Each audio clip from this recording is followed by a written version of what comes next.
Shalom saudaraku yang dikasihi Tuhan, salam sejahtera bagi kita semua. Kembali bersama saya dalam channel VB Official. Pertama-tama saya ucapkan terima kasih banyak bagi teman-teman yang senantiasa mendukung channel ini melalui like, komen, dan subscribe. Dan bagi teman-teman yang baru pertama kali mampir di channel ini, jangan lupa tinggalkan jejaknya melalui jempolnya dan juga subscribe, supaya teman-teman terus mendapatkan video-video terupdate dari channel ini. Teman-teman dan saudaraku, doa dan harapan saya Tuhan Yesus senantiasa memberkati teman-teman dan saudara sekalian. Dan kali ini kita kembali menyaksikan video kesaksian dari Murtadin ini, di mana ia membagikan pengalaman hidupnya bersama-sama dalam Tuhan dan bagaimana ia melalui perjalanan yang panjang, melewati berbagai macam rintangan sampai pada akhirnya ia mengambil keputusan mengikut Tuhan Yesus. Dan hal ini bukan suatu hal yang gampang dan mudah. Ada berbagai macam rintangan seperti yang saya katakan di awal tadi, karena meninggalkan keyakinan lama menuju pada keyakinan yang baru ini butuh perjuangan keras dan kesungguhan hati untuk mengambil keputusan dan akhirnya menemukan kebenaran yang sejati di dalam Kristus Tuhan melalui perjumpaannya dengan Tuhan Yesus dan pertobatannya.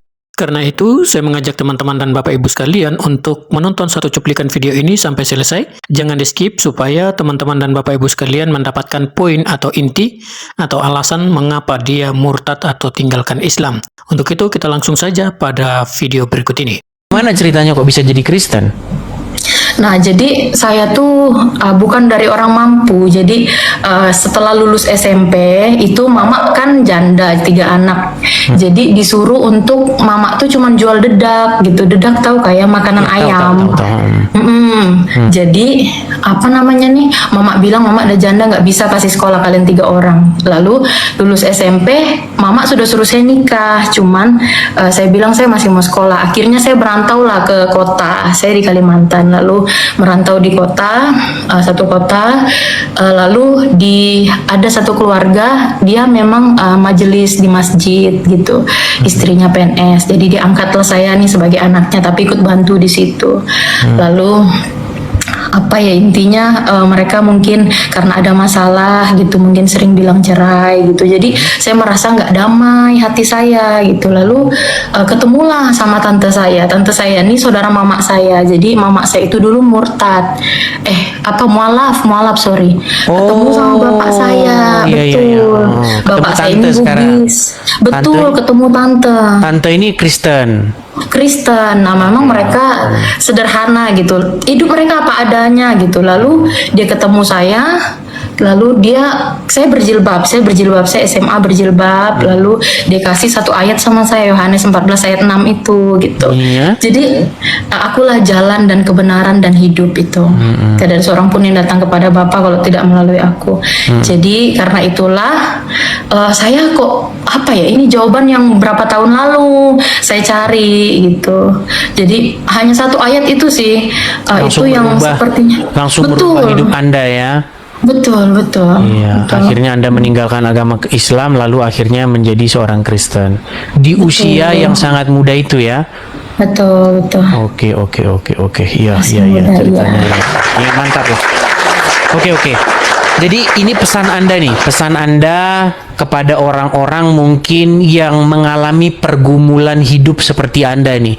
Artinya dia tidak mendapatkan kepastian, dia mendapatkan kebimbangan. Karena kalau ngomong-ngomong tentang begini, saya tuh inget Asmiranda. Tahu Asmiranda ya? Jadi Asmiranda itu juga punya sebuah lagu. Waktu dia masih muslim, memang begitu. Mudah-mudahan, janji Allah itu adalah mudah-mudahan. Menurut Al-Quran begitu.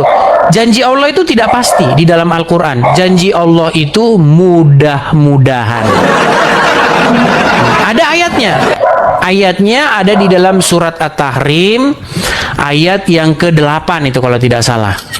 Bahwasanya jikalau kamu bertaubat dengan taubatan nasuha, mudah-mudahan Allah akan mengampuni, mudah-mudahan. Begitu. Yang pasti itu malah janjinya Muhammad.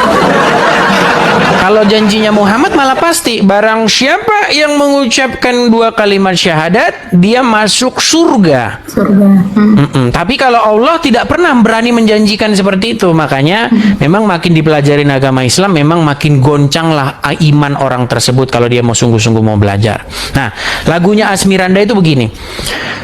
Waktu dia Islam, lagunya kan Mudah-mudahan insya Allah itu lagunya. Tapi ketika dia jadi Kristen, lagunya udah firman-Mu ya dan amin, janjimu menopangku. Itu lagunya sudah ganti, firman-Mu iya dan amin.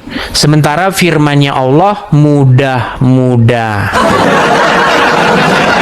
Oke, mungkin ada pesan yang lain? Intinya untuk teman-teman yang mungkin masih mantau-mantau gitu ya, untuk masih melihat-lihat dulu gitu.